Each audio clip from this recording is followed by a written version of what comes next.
Waalaikumsalam warahmatullahi wabarakatuh. Bu Bansi. Alhamdulillah kita bisa bertemu lagi Ustazah setelah beberapa hari kemarin libur ya. Ustazah Ida apa kabar? Alhamdulillah sehat. Baik. Bu Bansi gimana kabarnya? Alhamdulillah sehat.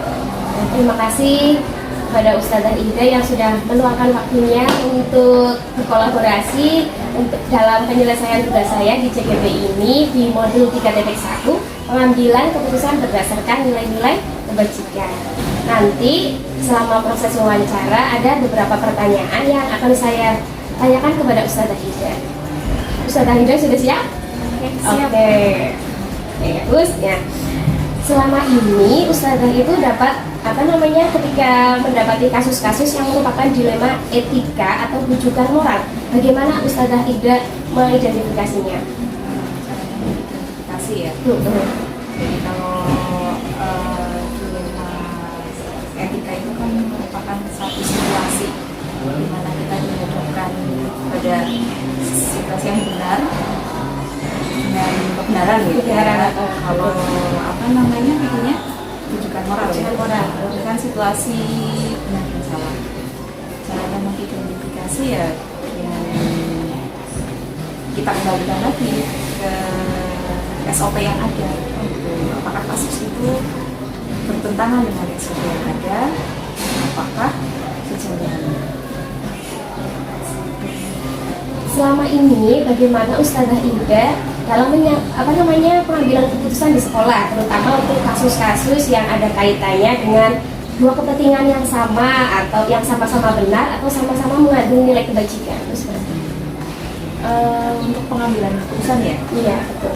Jadi kadang-kadang kita dalam pengambilan keputusan kan butuh pihak-pihak untuk kita minta masukan. Oke, ya. betul.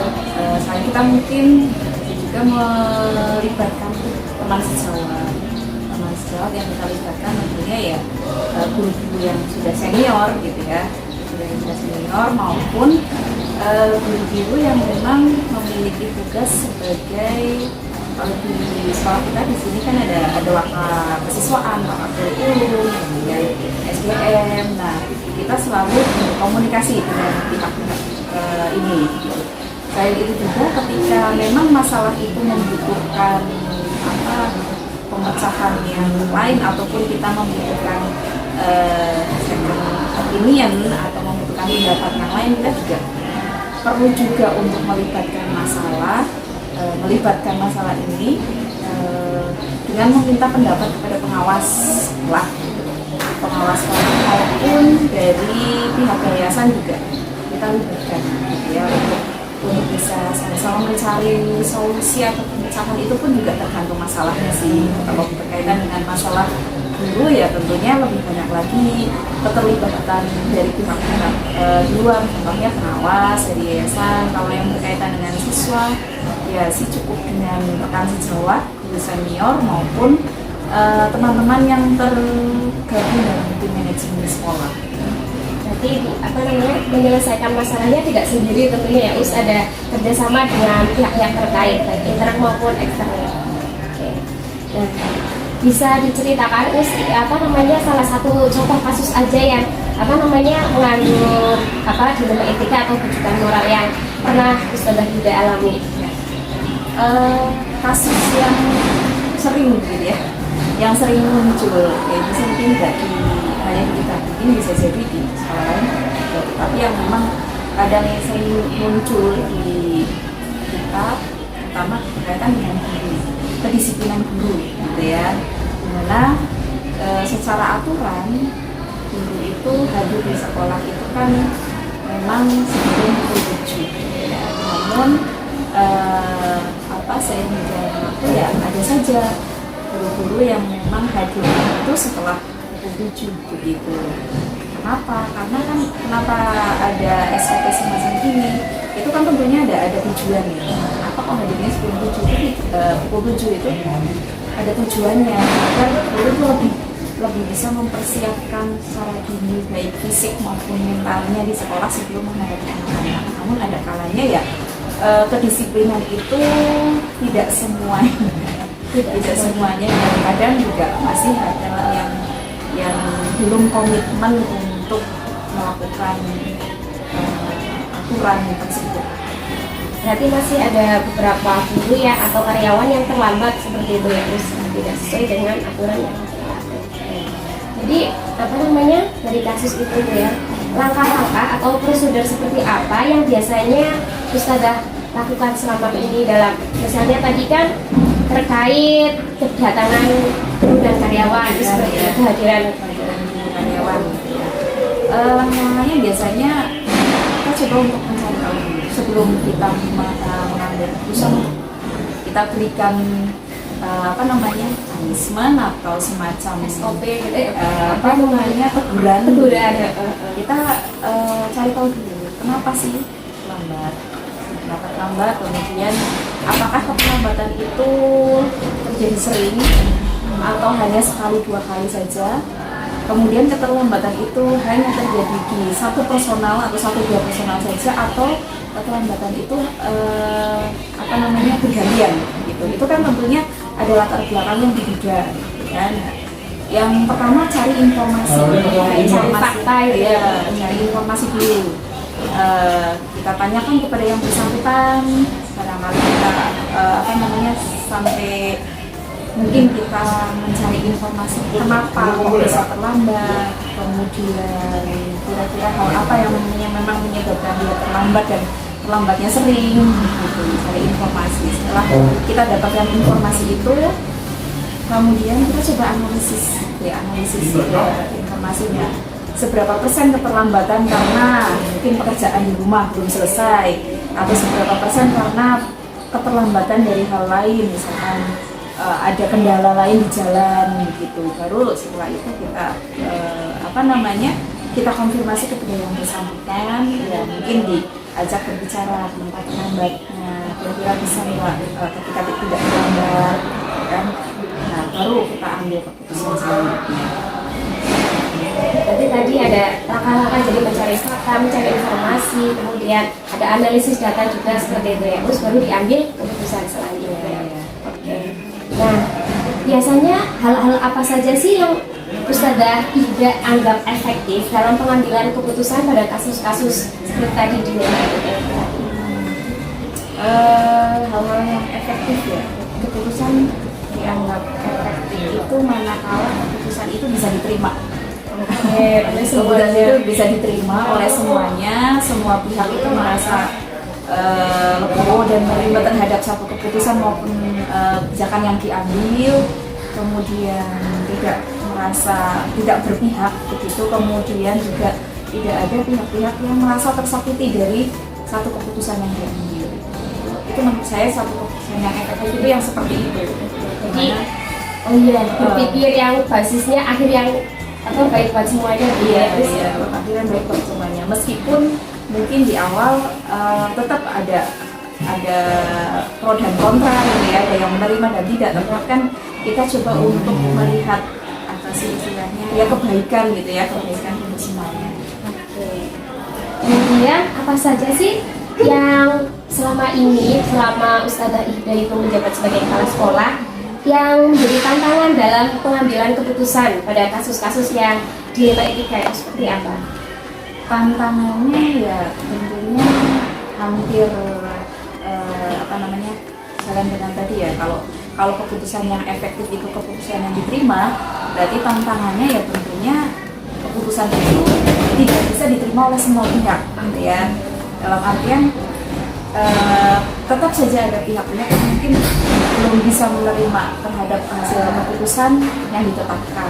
Itu menjadi tantangan tersendiri. Itu bagaimana kita selanjutnya mengkomunikasikan kepada pihak-pihak yang mungkin bertentangan agar mereka juga menerima gitu ya, menerima keputusan itu. Tentunya ya disertai dengan apa sih istilahnya, data yang jelas, fakta yang jelas, kenapa kita mengambil keputusan itu, untuk apa gitu. Jadi memberikan pengertian ya, kepada pihak-pihak yang mungkin menentang keputusan itu.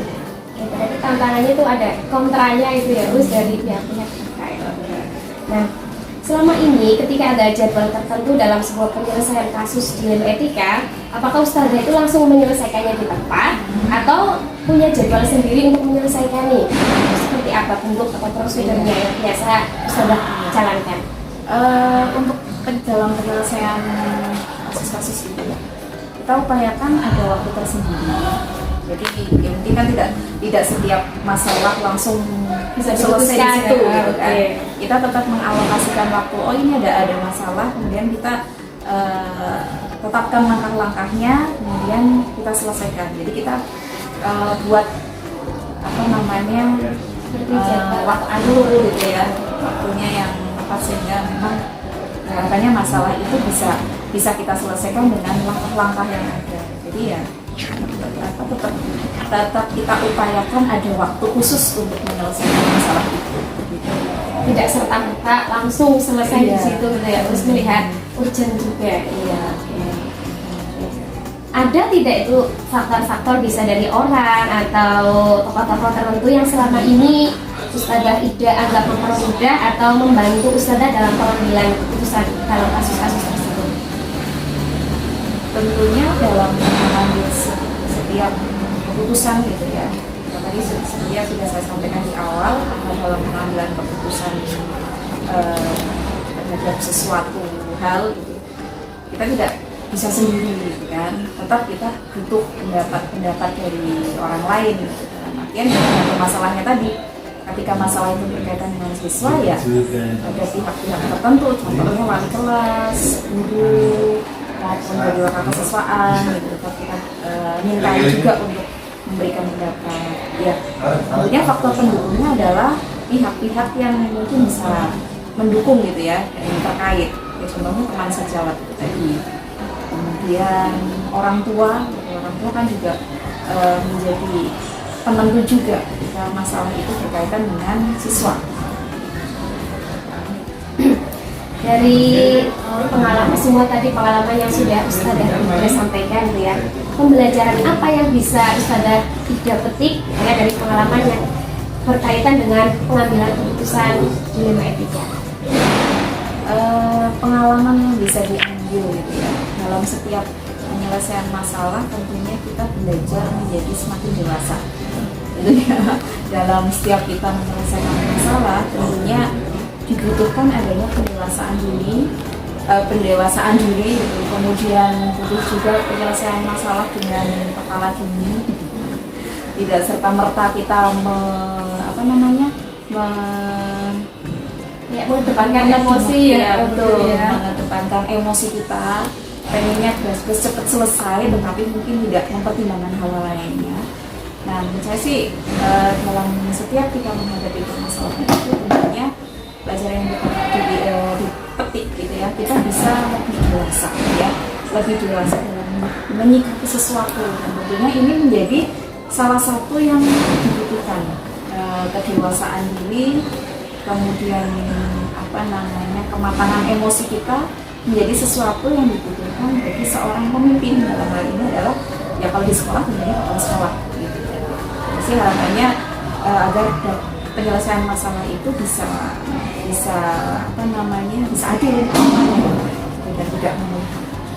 Jadi pasti segala sesuatu ada hikmahnya gitu ya, terus dan dalam setiap pengambilan keputusan masalahnya apapun itu jadi membuat Ustazah Ida sendiri jadi lebih bijaksana gitu ya, sabar dalam menghadapi sesuatu, tidak das gitu ya. Oke, terima kasih Ustazah Ida sudah mau berbagi pengalaman dengan saya. Semoga apa yang kita obrolkan hari ini bisa bermanfaat dan kedepannya bisa Ustazah Ida bisa sehat selalu, menjadi pemimpin yang lebih bijaksana lagi. Oke, terima kasih. Mudah-mudahan Bu Fajri juga dalam mengikuti program guru ini juga selalu dimudahkan, dilancarkan segala sesuatunya, kemudian bisa bermanfaat untuk Fajri dan juga untuk sekolah. Terima kasih Ustazah Ida. Assalamualaikum Bu Nur. Waalaikumsalam warahmatullahi wabarakatuh, Bu Fajri. Apa kabarnya hari ini Bu Nur? Alhamdulillah baik, sehat. Alhamdulillah. Ada yang bisa saya bantu, Bu Fajri? Oke, baik. Kemarin kita sudah janjian ya Bu Nur. Iya. Saya meminta bantuan dari Bu Nur untuk membantu saya dalam melengkapi tugas di CGP Angkatan 9 ini. Nah, tugas yang diberikan yaitu pada modul 3.1 pengambilan keputusan berdasarkan nilai-nilai kebajikan. Nanti saya akan mewawancarai Bu Nur terkait kasus-kasus yang terjadi pada Bu Nur yang ada kaitannya dengan dilema etika atau bujukan moral. Oke, sudah siap Bu Nur? Sudah. Bismillah. Oke, bismillah. Siap. Oke, ini pertanyaan pertama ya Bu. Nah, selama ini bagaimana Bu Nur mengidentifikasi kasus-kasus yang merupakan dilema etika atau bujukan moral? Iya. Selama ini ya, selama perjalanan sekolah dan bagaimana saya sebagai kepala sekolah harus mengambil keputusan-keputusan untuk sebuah kasus ya yang biasanya memang memerlukan pertimbangan-pertimbangan karena berbagai macam hal gitu ya. Contohnya itu ketika kasus atau yang terjadi ketika mau outing kelas begitu. Ketika outing kelas itu biasanya kan kita bekerja sama dengan ini IO atau iya IO. Nah, biasanya IO-nya itu menawarkan begitu. Ibu ini untuk pembayaran sekian, nanti yang dari siswa misalnya 100.000, 125.000, nanti yang 100.000 itu untuk pembiayaan, yang 25.000 itu untuk sekolah. Nah, ini kan kayaknya itu kita nambahi iuran yang seharusnya itu tidak dikeluarkan karena itu tidak masuk dalam pembiayaan kegiatan outing kelas. Nah, ini kadang saya jadi, wah dibenarkan nggak ya ketika saya ngambil untuk sekolah, hal itu bisa dipertanggungjawabkan tidak? Karena sebenarnya uang yang wali murid bayarkan atau anak-anak bayarkan itu nanti kembalinya ke sekolah. Sementara pembiayaan harusnya itu pure untuk kegiatan outing kelas. Itu seperti itu. Jadi murni untuk kegiatan anak-anak iya, ya Bu, seharusnya untuk pembiayaan saja sebenarnya. Oke. Nah, dalam mengambil atau menjalankan keputusan di sekolah tentu ada kasus-kasus itu ya yang tadi ya seperti yang Bu Nur ceritakan tuh ada dua kepentingan yang sama-sama benar, benar atau tidak ketika mengambil keputusan itu karena ada pertimbangan dari terkait murid, wali murid juga pembiayaan itu seperti itu ya. Oke.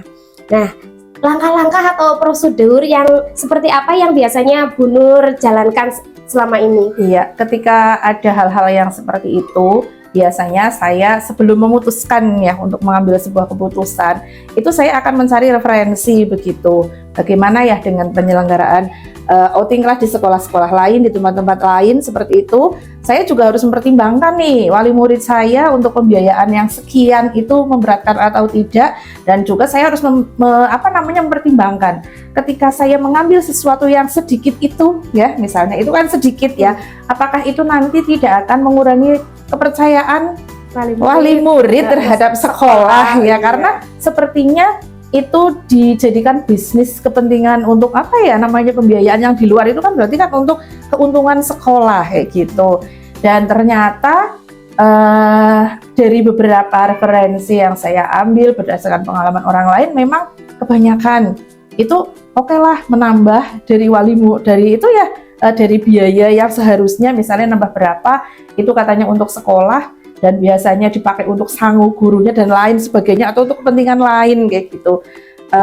Ini yang sudah menjadi hal yang umum kayak gitu ketika ada kegiatan outing kelas, biaya yang misalnya bisa ditekan sedemikian ditambahi karena memang untuk memenuhi kegiatan tersebut. Nah, ini kan bagi saya wow harus benar-benar maksudnya saya harus bagaimana, itu hal yang sangat biasa sebenarnya, tapi bagi saya ini tidak biasa karena saya lebih berpikir ke depannya bagaimana saya harus menjaga kepercayaan wali murid. Nah, untuk selanjutnya ya Bu, biasanya yang sudah berjalan ini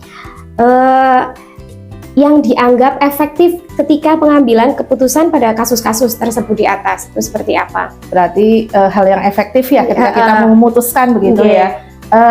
Ketika saya memutuskan mengambil keputusan begitu ya, saya itu biasanya akan melibatkan beberapa teman untuk bareng-bareng begitu ya.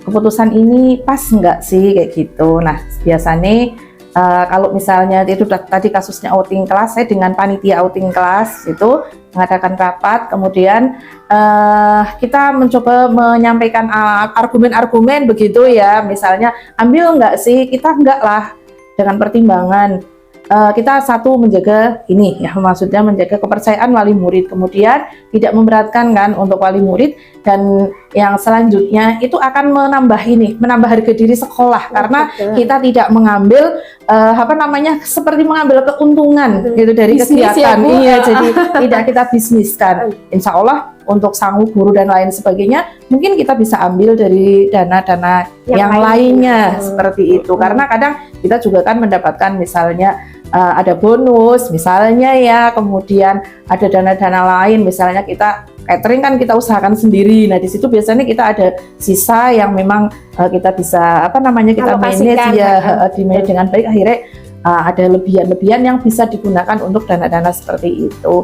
Dan yang paling yang paling mendasari bagaimana kita ngambil, kita tidak mengambil lebih kayak gitu ya, karena itu harga diri kita sebenarnya, harga diri sekolah itu sangat penting sehingga nanti bisa nilai jual kita. Oke, berarti berpikirnya jangka panjang ya, saya Bu. berpikirnya jangka panjang, tidak hanya saat itu saya butuh sangu untuk guru begitu ya dalam kegiatan tersebut.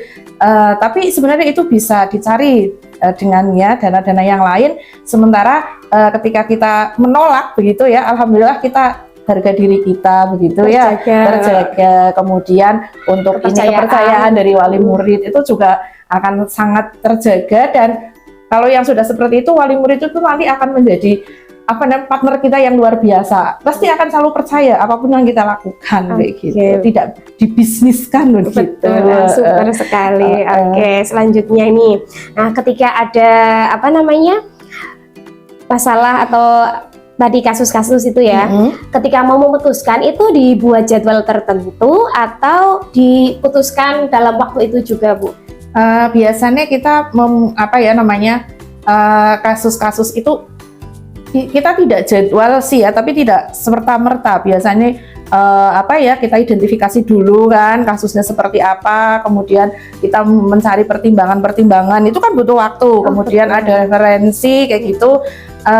Kemudian baru nanti kita bareng-bareng mengambil keputusan bersama-sama. Kalau misalnya itu bisa dikatakan terjadwal, mungkin itu terjadwal juga ya, karena kan butuh waktu, misalnya 1 bulan atau mungkin 2 minggu, itu kan tetap ada waktunya, kita ketemu seminggu sekali kayak gitu. Jadi memang ada alokasi waktu khusus, tidak langsung diputuskan di tempat gitu. Tidak bisa seperti itu karena banyak pertimbangan. Betul sekali. Oke. Nah, dari pengalaman Bu Nur sebagai kepala sekolah ini dalam mengambil keputusan, ada tidak faktor-faktor atau seseorang yang selama ini mempermudah atau membantu Bu Nur dalam pengambilan keputusan? Oh, banyak. Ada wali murid yang itu wali murid yang biasanya saya ajak ngobrol itu, misalnya saya ada kasus seperti ini, saya ngobrol sebenarnya opini dari wali murid seperti apa sih, itu kan sangat membantu saya. Yang pertama wali murid, karena anak PAUD belum bisa diajak ngobrol, pasti dari wali muridnya. Kemudian ustadzah, dari rekan-rekan guru itu juga sangat perlu untuk dilibatkan ketika kita mengambil keputusan. Bagaimana keputusan itu bisa dilaksanakan kalau misalnya saya tidak melibatkan orang-orang.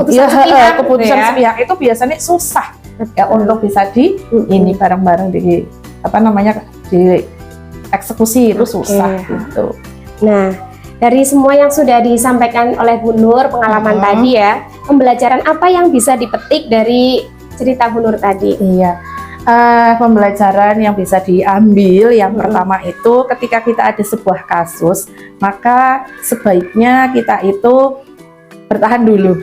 Nah, saya begitu, jadi diamati gitu ya, bertahan, kemudian tidak serta-merta bertahan itu maksudnya tidak serta-merta langsung tes kayak gitu dulu, tapi diamati dulu, kemudian cari referensi kayak gitu ya. Itu sangat penting karena yang namanya dilema etika itu kan satu hal yang sangat biasa terjadi kayak gitu. Nah, nanti saya cari referensi, kemudian disesuaikan dulu dengan kondisi kita. Terus kita juga keputusan itu harus berefek jangka panjang, tidak hanya memikirkan untuk sesaat saja. Itu sih yang bisa saya ambil dari itu kasus-kasus yang sekali. Terakhir Bu, Iya. nih, selama ini nih ada nggak tantangan-tantangan dalam Bu Nur mengambil keputusan? banyak banget gitu ya. Karena ini sesuatu hal yang lumrah begitu ya. Tantangan yang pertama itu dari diri saya sendiri kan. Yang lain juga itu biasa. Ini untuk usaha yang lain juga biasa. Jadi itu ada godaan bagaimana saya itu harus berpikir yang jernih, kemudian tidak ego saya kayak gitu ya, tidak Menahan diri memakai gitu ya, Bu. tadi makanya saya bilang kan bertahan kayak gitu. Itu di situ bagaimana menahan ego saya. Nah, dari kejadian-kejadian seperti itu ya, akhirnya bismillah saya memang harus bisa memutuskan dengan ya kalaupun tidak bisa dibilang bijaksana, setidaknya keputusan itu tidak merugikan siapapun kayak gitu. Terima kasih Bu Nur untuk waktunya hari ini sudah mau berbagi pengalaman. Iya. Memang nahkoda yang handal tidak dihasilkan dari lautan yang tenang ya Bu. Iya, begitulah. Dan harapannya Bu Nur itu semakin menjadi kepala sekolah yang semakin bijaksana, sehat selalu. Amin. Pokoknya terima kasih buat pengalamannya hari ini, ceritanya, Sama-sama. dan semoga bisa bermanfaat untuk saya. Kemudian bisa memberikan inspirasi bagi teman-teman nanti. Terima kasih Bu Nur. Sama-sama Bu Fajri. Assalamualaikum warahmatullahi Waalaikumsalam warahmatullahi wabarakatuh. wabarakatuh.